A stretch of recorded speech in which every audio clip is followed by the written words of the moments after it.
Bienvenidos, worldwide fans of the planet's hottest entertainment with an edge. Jaime En Fuego here, back on my namesake program Enfuegotainment, and doing a brief review of a film entitled Chaos Walking. That it was kind of chaos getting this film to audiences, getting it to the screen finally. Good lord, I think it was filmed initially back in 2017, from what I understand, and then a year or so ago, pre-pandemic if I'm not mistaken, they got Daisy Ridley and Tom Holland and a few of the other cast members back together for some reshoots. It's such a significant amount of time later. I don't know, I didn't really notice those hiccups as far as consistency or anything like that. The only thing that I most definitely noticed is that I was very disappointed with this movie, and that's not to say that from a visual standpoint it wasn't cool. I've been a big fan of Doug Liman's for a number of years, like we're talking going all the way back to Swingers and Go. However, he has changed and just adapted into being more of this like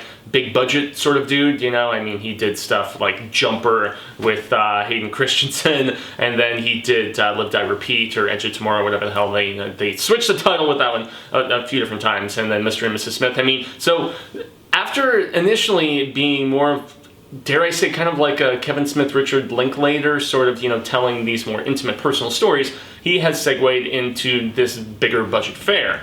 And this is most definitely a film that they spent some money on. Not just with the cast, but also with the look of the film. And I will at least give it credit that it does have a unique angle, a unique concept. So there is this new world, as they call it, and we're in the what, 23rd century in this film, if I remember correctly. And so there is a colony that has a contingent of only men. And for whatever reason on this planet, when it was colonized, as people were trying to make their way off of a dying Earth, or at least a dwindling as far as resources and so on and so forth. And this is based on a novel, as you would probably imagine. Lots of sci-fi stuff of this nature. It uses something as a springboard as far as, you know, mythology and, you know, different just sci-fi leanings and stuff like that. But yeah, so on this particular planet, for whatever reason, men's thoughts manifest themselves through almost like this kind of glossy, almost like vapors, so to speak, I guess. And so, like, you hear their thoughts out loud and their recollections, and you do see images associated with this sort of internalization a lot of the time. And so, initially, it's cool. But it really kind of wears out its welcome relatively quickly. And it's strange because some people are better at, some men, you know, are better at kind of just keeping their thoughts under wraps than others, and most notably Tom Holland, our lead, you know, who I know he's getting some decent praise for Cherry, which is coming up pretty soon. That's with you know, homies from the MCU and stuff like that. But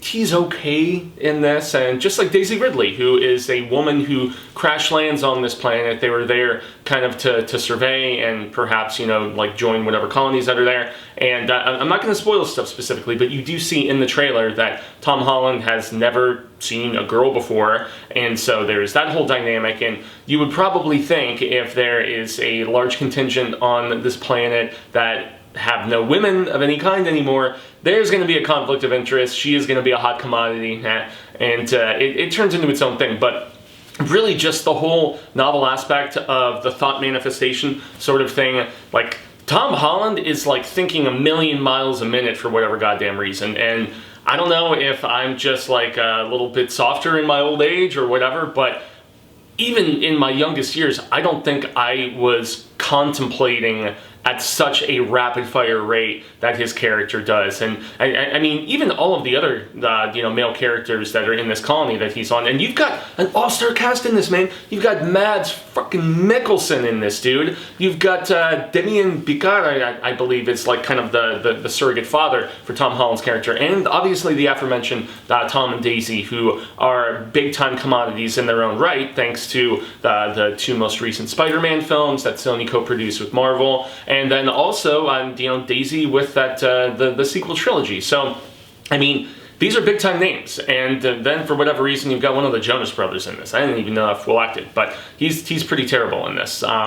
But yeah, this movie just it drags. It's dull. And despite being pretty as far as appearance goes and having that just novel setup, it doesn't really do anything particularly interesting after, you know, just the premise, you know? It's a lot of walking around. It's a lot of, like, Daisy Ridley's character, like, barely even talks for the most part of it because she is so just frightened about the fact that, man, being the only woman on this planet and all these, like, you know, the horny dudes or whatever, it's, yeah, it's something in that regard. And Mads Mikkelsen, one of the best living actors on the planet, is cartoonishly one-dimensional, and there's really not even an immense sense of dread as Tom Holland's character is trying to get Daisy Ridley to this area where she's presumably going to be getting, you know, picked up by this large starship that she was sent off by to survey this new world, as they call it. So this is not me writing off Doug Liman as a filmmaker. I think this just really did not think out the intricacies beyond what we had on paper as far as the concept and the premise, as I mentioned. It doesn't really do anything particularly interesting aside from the setup. And performances, once again, they're fine. It's not like, I don't necessarily feel like this talented cast is mailing it in, so to speak, but they only had so much that they could do, you know, with what they were given on script. And so it doesn't always turn into a situation where a film that sits on the shelf is trash. And like, look at Underwater, for instance. That was one of my personal favorites from 2020, pre-pandemic, when I saw it. And that was a film with, you know, K-Stu that had been sitting around for years. And then it finally sees release, and it was really rad status.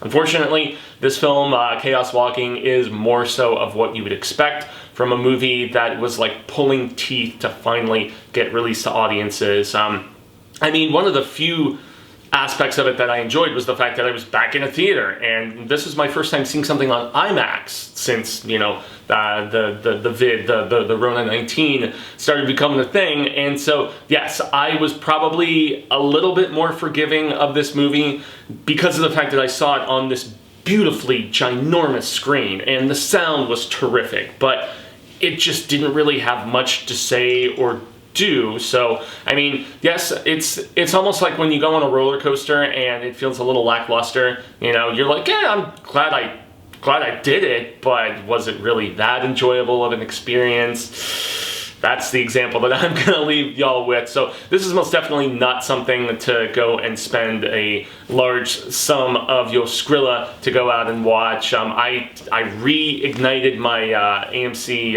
A-list or whatever it is, so yeah, I used one of my credits for my ticket, and Lady Catherine, I had some points built up or something like that. But still, I mean, spending like, what, $12-15, maybe even more so if you're in, like, you know, the soon-to-be reopening New York City or, you know, Los Angeles County or whatever. Yeah, this is one that it will find its home on a streaming service of some sort, I would imagine, a Netflix, a Hulu, you know, Prime, something. And there's all those new players like Paramount Plus and HBO Max and whatever. But I would imagine this will... It was fine, but good? No, I definitely would not go that far. And from the sum of the talent assembled for this, that's where it's even more disappointing that this film was not...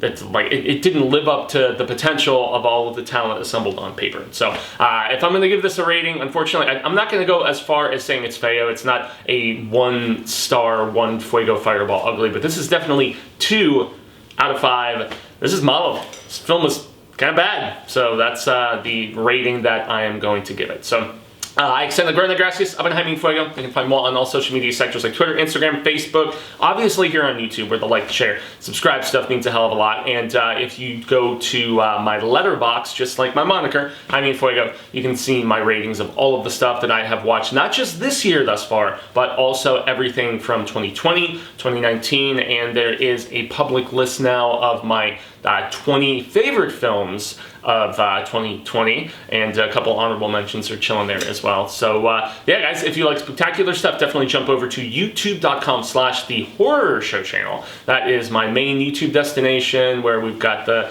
you know, like 30-something thousand subscribers and the predominance of my tread and traction, but we put out a brand new episode every single day over there. So a little bit of love in that other YouTube contingent is greatly appreciated. So I've been Fuego. Y'all have been rad status as per always. And until the reel of Ka comes around once more, hasta luego, cinemigos, constant viewers and readers alike. Say thank you for a bit of your time here, a bit of this cinema palaver. And I hope we share more of it sooner rather than later. And until then, peace out. Stay home in this instance and, watch something streaming instead. Sorry, Chaos Walking.